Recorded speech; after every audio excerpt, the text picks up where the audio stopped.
Okay, hello students. Welcome back to Flip Classroom. We're still studying World War I. At this point in our notes, we're looking at question number 13, the two new technologies of the war. So by this point, it's 1914. The war has begun, um, and both sides are mobilizing in Europe. The Schieffelin Plan, as we remember from the previous class, was a failure. The Schieffelin Plan only triggered Great Britain to enter the war. And now both sides dig in. Germany, Austria-Hungary, and the Ottoman Empire are now forced to fight a two-front war between France, Great Britain on one front, and Russia on the other front. Both sides dig an elaborate trench system that really goes just back and forth only a couple miles. The battle lines only exchange hands just a couple times, and both sides really dig in for this long and very bloody conflict. So a couple of the new inventions that make their debut in World War I are as follows. The first is the airplane. Okay, we've got the Red Baron flying above. Airplanes were used to scout out enemy positions. They were also used for the first dogfights in early combat. They would fly low off the ground, a couple hundred feet. They would fire at the soldiers in the trenches. They would also dogfight with the other enemy planes. The next invention, the tank and U-boats. The tanks were very important. Were a very important invention because they cut through the thickets of barbed wire. We said the barbed wire became a big invention during the Boer War in the age of imperialism. So those tanks, early armored vehicles, really could cut through the barbed wire very easily. Then also the Germans developed U-boats or undersea boats, and these were preludes to the submarine, which would later be developed. These boats could attack and fire torpedoes at other cruise liners and ships. Here's another image of a tank going through a trench. You guys can see the tread that the tanks operate on. Okay, steam warships were a huge invention. Guys, gone are the days of, wooden frigates. These are heavy steel metal battleships with long-range artillery. That's good for blockading your opponent or going to war on the high seas. The Zeppelin. The Zeppelin wasn't widely used. They made easy targets, but the Zeppelin was good for going up in the sky and scouting out reconnaissance and seeing where your enemy was positioned. The Germans used this quite effectively.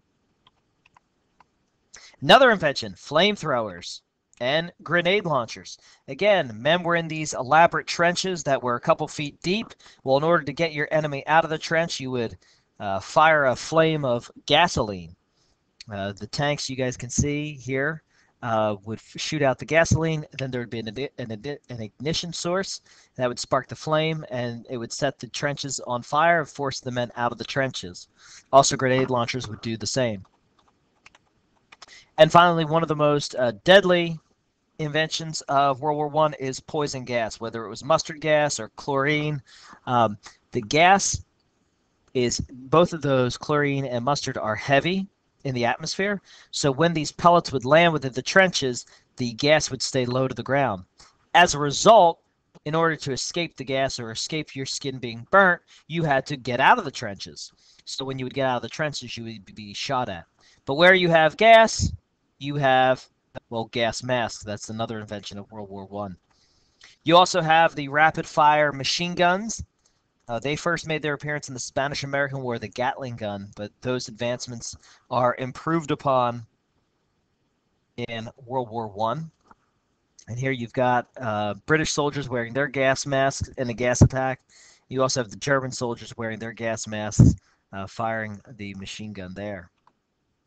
Long-range artillery, or heavy artillery, was one of the new technologies of the day. Soldiers could fire heavy ordnances from miles away and have those shells land within the trenches and blow apart the trench system there. And this is a photograph of a World War I battlefield. Soldiers going to battle. And this, ladies and gentlemen, is a map of the trench system. So what the trench system was, and you guys can summarize this for question 14, The trench system was an elaborate design of lines of battle. And the trenches usually were dug 4.5 to 5 feet deep, deep enough for a man to stand comfortably and not get shot at. They would reinforce them with sandbags. And the soldiers, would be standing along the front lines of the trench. Behind them, you would have a fire bay, you would have a support trench, you would have their housing or cots, you'd have a first aid, you'd have a communication trench. So the men would be in the forward line, and in front of that, they would have the barbed wire. And then in between the other side's trench is this idea of the no man's land. And this is where most of the killing took place as the Allies and the Triple Entente advanced, creating all sorts of casualties there. Here's a photograph of young men going into battle, leaving the trench system. Here's another photograph showing just what life was like for soldiers in the trenches.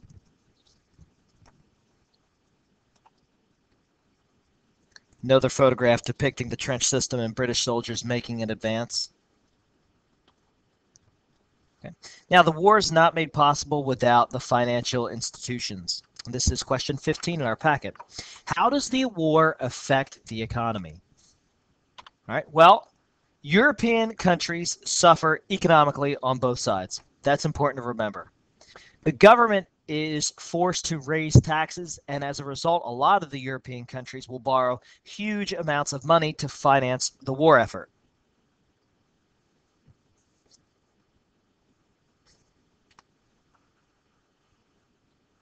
The governments also regulate prices to prevent strikes from happening. Okay, that was a big violation of natural rights. You can't really do that anymore. And the big thing also is women went to work. While the men fought the battles, the women were working in the factories, cranking out heavy artillery, cranking out machine guns, cranking out other ordnances, tanks, barbed wire, things that would be very useful in the battlefield. All right, so by now you should have up to question 15 answered. Question 16 is actually a duplicate, so you don't need to pay attention to that. If you have any questions, you can post again on Edmodo.